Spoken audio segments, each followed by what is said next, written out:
trasferire la produzione dell'aria sull'isola per preservare la città di Venezia da rischi di incendi e salvaguardare i segreti e le tecniche della produzione, che ci hanno permesso di essere considerati maestri discussi per più di 700 anni.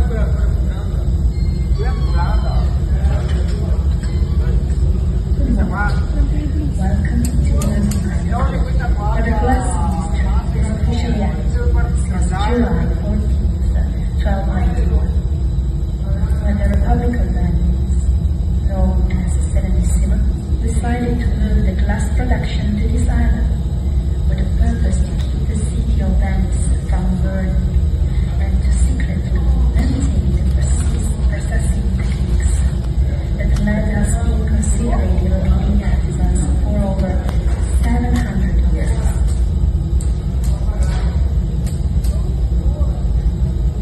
Buenos días, bienvenidos a Murano, isla donde se trabaja el vidrio oficialmente desde el 14 de julio del 1291, y en que la Serenísima República de Venecia decidió trasladar la producción de vidrio a esta isla para preservar la ciudad de Venecia del riesgo de incendios y salvaguardar los secretos de las técnicas de procesamiento que nos permitieron ser considerados maestros indiscutibles durante más de 700 años.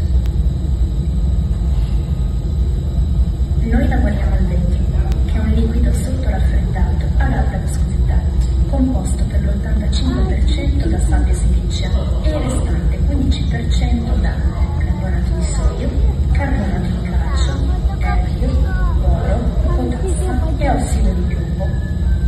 Bisogna cucinare tutti questi elementi in un forno a 1400 gradi e il risultato sarà del vetro trasparente. We work glass, which is sub-cooled liquid at high viscosity, composed of 85% of silica sand and the remaining 15% of sodium carbonate, calcium carbonate, iron, boron, potassium, and lead oxide.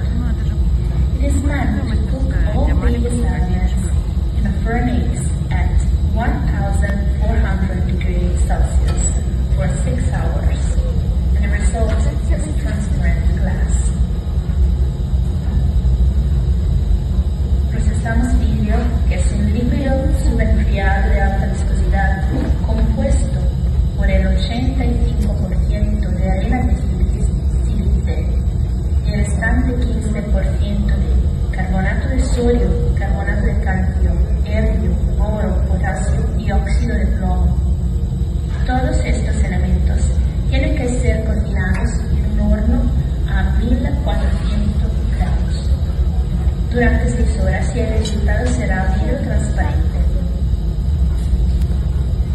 Se volessimo ottenere del vetro colorato, dovremmo aggiungere a questa miscela altri elementi, come il cobalto per il blu, il rame per il verde, la ramina per il turchese, selenio per il giallo, selenio calcio per il rosso veneziano e selenio oro 24 carati per il rosso blu.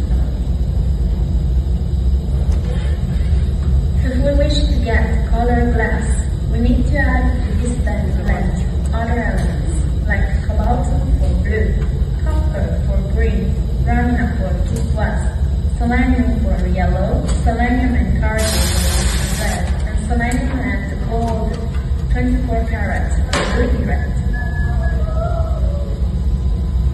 Si quisiéramos lograr un vidrio colorado, deberíamos añadir a esta mezcla otros elementos como el cobalto para el azul, el cobre para el verde, la lámina para el turquesa, el selenio para el amarillo, el selenio y el cadmio para el rojo veneciano y el selenio y el oro de 24 quilates para el rojo rubí.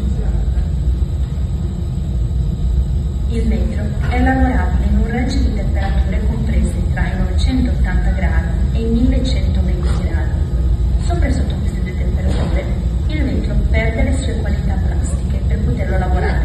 Sotto queste temperature, il vetro è troppo legato, sopra è troppo freddo.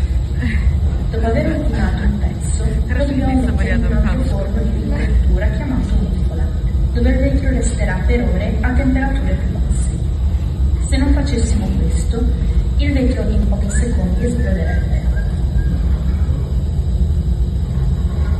The glass should be treated in temperature between 980 degrees Celsius and 1120 degrees Celsius.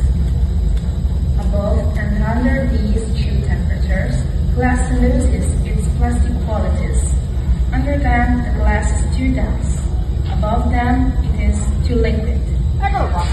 After finishing the piece, we put it in another aniline furnace called muffola, where the product will stay for several hours at cooler temperatures. If we do not do so this way, the glass would explode in